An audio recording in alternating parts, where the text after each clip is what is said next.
will rotate. Maybe I can get games at left back. Maybe I can play in midfield. Maybe my family's cool in London. Maybe Arsenal have accepted a bid for me, but I don't want to go over there. Maybe Arsenal are keen to sell, but people don't want to necessarily give us the transfer fee we're looking at. So you're somewhat reliant. We'll get onto Fabio Vieira, but that was good news yesterday as well. With the greatest of respect to Fabio Vieira, that's cool. And that's where I am, because I think the bottom line you said there, it is kind of reliant on outgoings. And I know people would say the Kroenke's got mad money and this and that and the third, and they're right, we can, but we know how we operate. We allocate a budget. We talk about being self-sufficient. We're on this, not selling to buy, but we bring people in. We're trying to get people out. And as much as we're excited about or demanding players that take us to the next level, there is an element for us to simply get our ship in order.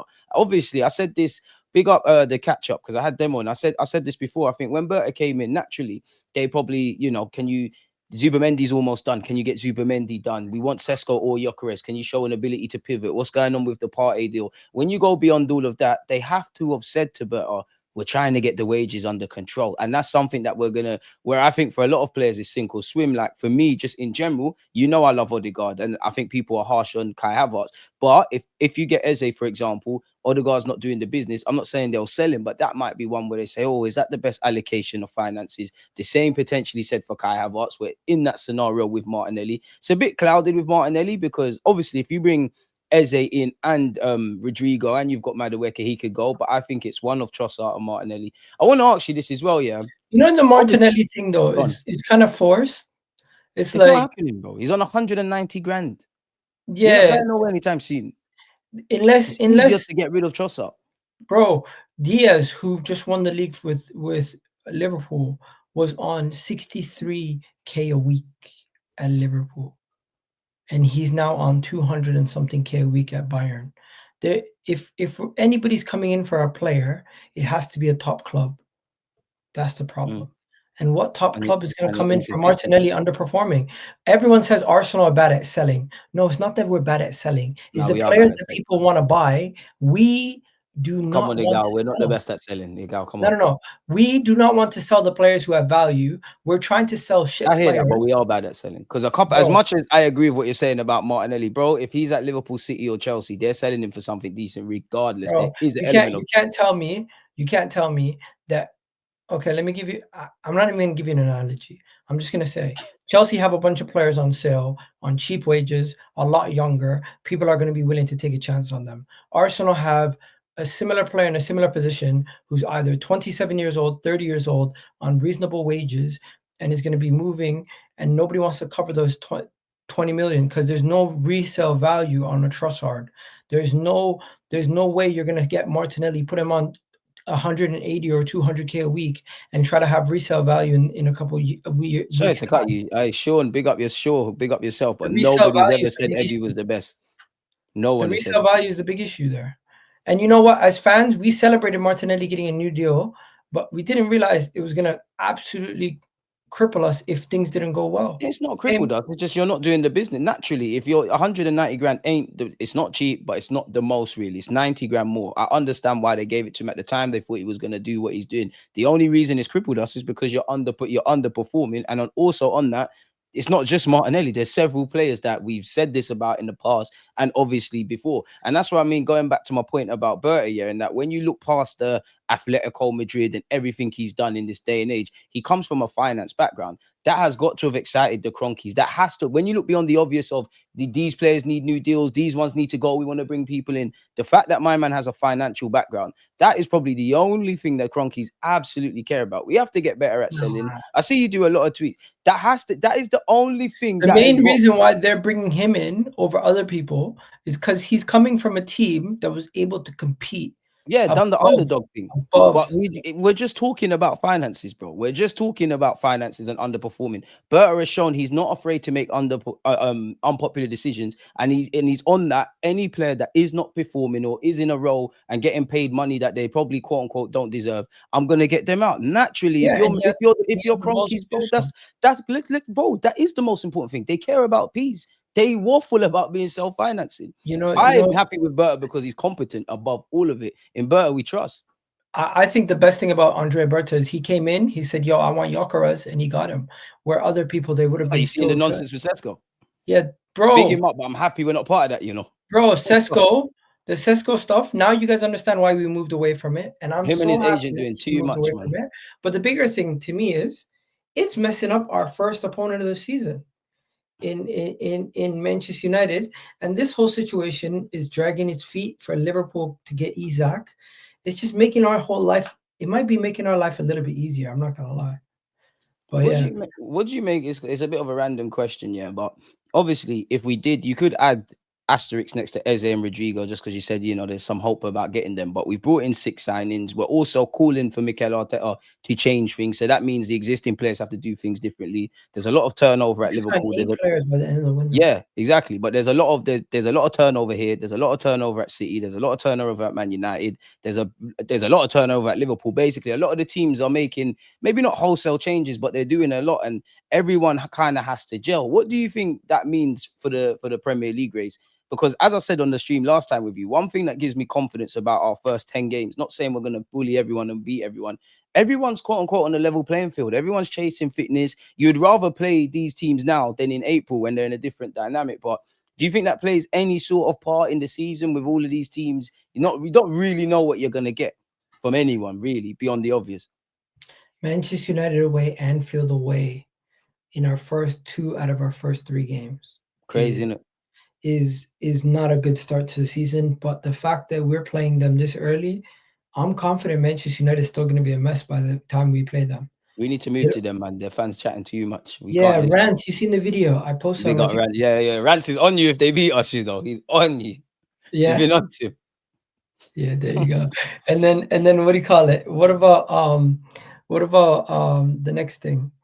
If we play Liverpool in January at their ground, I would be a lot less confident. So Deluded, you're 100% right. But also, how many starters are we really changing? It's not too many of our It's not starters that are many, but are they changing. going to start the season though? Because Gyökeres, I think Gyökeres will, but you Zubimendi is could argue definitely he's fine. starting. Zubimendi definitely. I'd like to think Madueke because I want to see something different, but I don't know. Gyökeres, I want you to. I think Arteta has to start you, but I wouldn't think it's too unrealistic if he You know wasn't. something? If Disregard the others. Havertz starts or if Havertz doesn't start, either way, I expect the performance to be a lot more fluid with Zubimendi, Declan It has Rice, to be. and Odegaard in the team. We Simple. have to be. And defensively, we're solid because we have a shape. But offensively, you need to be more fluid. With the fluidity is going to come from the passing range of a Zubimendi, the It has ability to to come from create, Arteta tactics as the well, man. Or we're ability just to gonna have new create from players and not Saka. being able to create. No, but the personnel makes a big difference, and we've been speaking a lot about personnel. True. As much But it's as like giving a man the tools. You've got to make sure you know how you're using the tools now. I know, but we haven't seen enough of what tools we have to our disposal. That's why, remember, that's why for me, until like 10, 11, 12 games into the season, I'm not saying that we can just do whatever and I'm going to shut up, but that's when I'm really going to be very critical if we're still saying what we're saying about the left-hand side. Bro, we're renovating the ball, kitchen and eating microwave food for the first dinner and getting upset. That's what we're doing. It's preseason. We're having microwave food and everyone's getting upset about the renovated kitchen. Let us eat from the kitchen stove, a fresh meal from the stove before we start going crazy. Like, the players haven't come together. The team hasn't come together. A lot of people are moving mad. True. Do you think Madueke starts? Because I must admit, yeah, say what we could say positively or negatively about Madueke, and we know he's just getting back in training and all of these kind of things, yeah. But maybe it's the fan in me, Egal.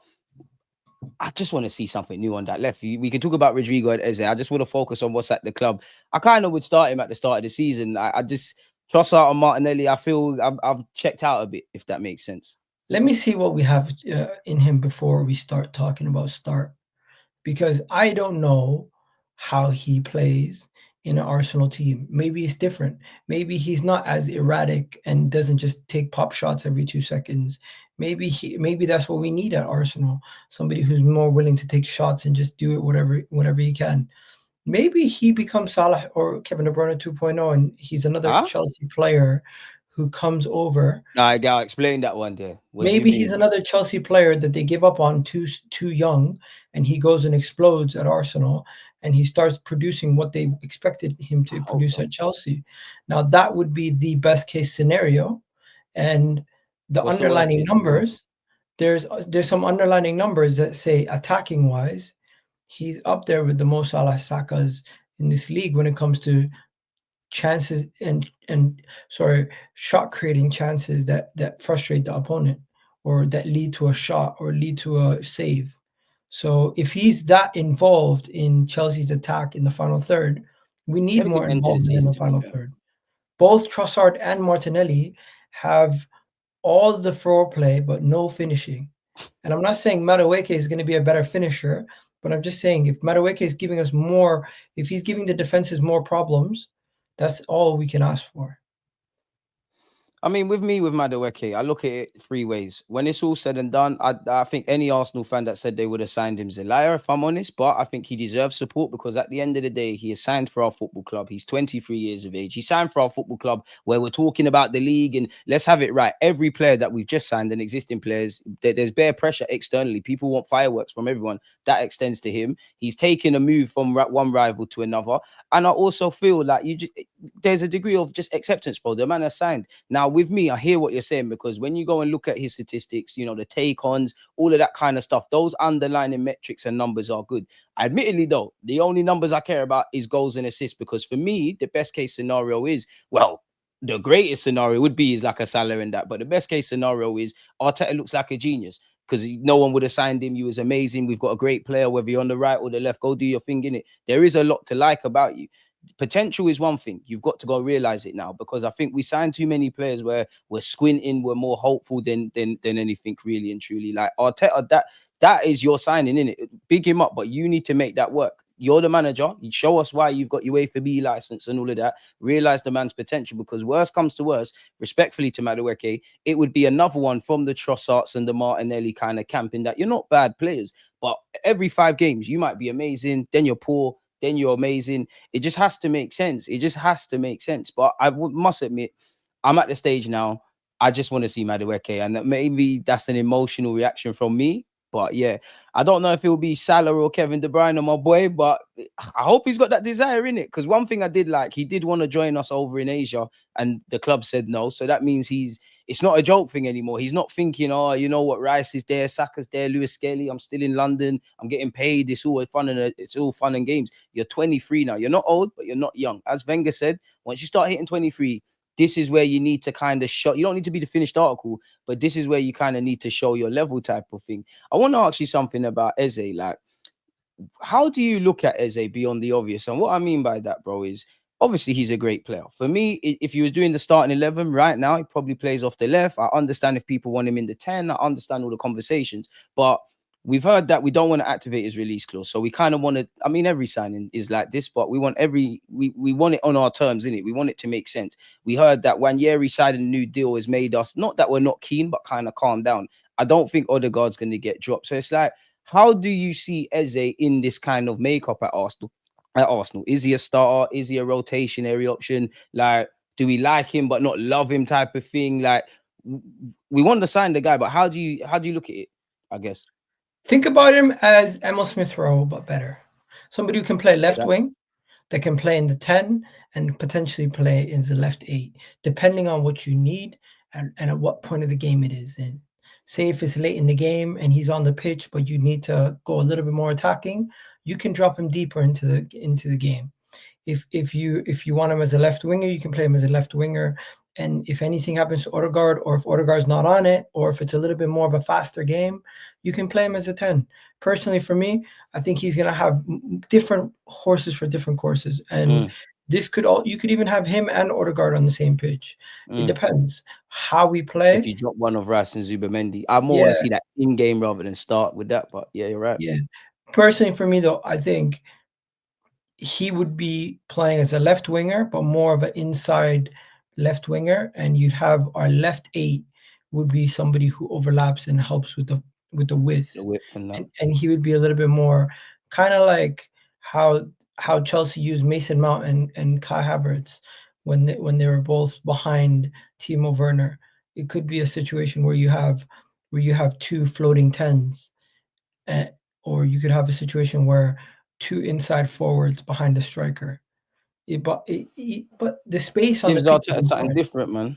Yeah, but I'm not a tactical genius. I don't know what Arteta's going to do, but I do know But you do know he you'd have new is. tools. Bring us some new stuff. He's got the Yeah, capacity to do it. Do I it. think Eze for me is going to be playing a lot higher up the pitch than people expect, and I think some people expect him to be solely in the middle. He'll be a lot more on that left-hand side to be the biggest addition to help us sort out that left-hand side. Think about it. And also, when I think of Eze, I think of Mavericks. I think of people who can take the game by themselves and do something with it. I'm not comparing him solely to these guys in their way that they play, but just their ability to go and change games. I'm thinking about like a Riyad Mahrez. I'm thinking about guys like that who can just He's take got it the match winner one trait in him. thing and do something to help you win a game. And as much as I rate some of the other players that we could go for, I don't think Anthony Gordon is a match winner like Eze is. I don't think Rafael Leao is as consistent as Eze is. The only reason why Lookman and Eze is not even in the same conversation. Just keep Lookman away from me. I would rather have the Eze who's more gifted on the ball and can do more things for in many different areas. And the versatility is key. Also, we talk about the whole team is versatile and has many players that can play many different positions. With that, it allows you to be more fluid. And now we will have guys who can drift into the midfield as they could take his man and take him out of the game by dropping deep and playing in the midfield, running at defenders from another position in the pitch. You're not going to see that from a Martinelli. You're not going to see that from a Trossard. Tried to do that when Odegaard got injured. It did not work. After the second game, it was found out. And I think he's going to replace Trossard in the team. And Trossard did play in the middle. Trossard did play out wide. Trossard did play all over the place. False nine. All positions Eze can play. Like we all know Eze's bread and butter is probably in the 10. Can do a thing off the left. Provided Arteta wants to do it, I don't know how you get Rice and Zubimendi in there, but there's scope to drop one of them out. The one that's not dropped plays as a 6. Drop And the other left two wing. rotate. Drop the left wing. But even that though. Go two up top. Saka and Gyökeres. No. You're right, Egal. But for me, these things, two. yeah, these are the things I want to see when I say in-game, innit? Like, if Arteta wants, the way we play now, if that's what you want to do, keep doing it. But more pivot and mix and blend and whatnot. But then, I hear you. You're not wrong. Like the I hear FIFA you. formations. Huh? It's like the FIFA formations. You just play around with it. Even a part of me just wants to say, Arteta to say, just slap them all on the pitch and just let them do their thing. Yeah, I hear you though, especially with the Eze point, because I actually share your sentiments in it, and I like Madueke. I hope he does his thing. But if you've got them two, yeah, and I know you've been talking about Rodrigo, there's still not, because you just said versatility as well. There's still not that left wing specialist in that we can do whatever. Saka can play in bare roles. Some want to see him playing the 10 and all these things, but he's a winger specialist. We still wouldn't have that specialist. And there will be, like you said, horses for courses. What about those games that require that I'm just a sick left winger? Like, what would you say to that? You also do realize Eze has the capabilities to beat a man 1v1. I'm not disagreeing, but no one has him down as an out and out winger. That's what I'm saying. Then what for the games where you need that bad boy out and out winger? Like you've got your Saka on that side, you've got Salah, you've got your talismanic figure. I guess what I'm trying to ask you is, even if Madueke is the best thing since sliced bread on the left or the right, and Eze excels everywhere, there's still not that, and it's a good problem to have on one hand, but there's still not a Ronaldo on left-handed side. Is Bernardo Silva a good comp? Because Bernardo Silva is not a midfield, he's not a left winger or right winger, but he's played a lot on the wings for Manchester City because of his capabilities to score. No, I hear you with that. We're conflating the two. Great for the squad, and he's even played as a 6. But City have still had specialist wingers, specialist inside wingers. That throughout Bernardo Silva's time here, the many ones. So that's what I'm asking. Like, would we still need somebody to be that out and out traditional left winger with all of them guys, with Eze playing everywhere, like you said, with the Bernardo That's why I want Rodrigo. But regardless, I don't want a traditional winger who's just gonna take his man and dance and try to beat his man. Let's say inside forward, because the wingers are dead in today's day. I want a winger who's almost like another striker on the pitch that's just gonna score. That's why I think Rodrigo is a guy who can come in and. You're not giving up this Rodrigo thing, are you? No, I'm not, because I think as long as there is some sort of inkling that he could potentially be leaving, he doesn't imagine the guy first La Liga game. He doesn't even get on the squad. He's gonna tell his people, "Get me out of here." Unless they're gonna have to force him out, though, man. Like really make it clear that you're done. And how long There have you we go. got to wait before we pivot to someone that might not be as good as Rodrigo, but someone that can do a thing? Because we might Bro, have really wanted Sesko. You're taking the piss. We're going to Portugal. Happy as listen, Larry. Rodrigo could be alone at the end of the window. Final Do couple you know days. something we don't? Because you keep mentioning Rodrigo, you keep mentioning loan. Like, if you've turned into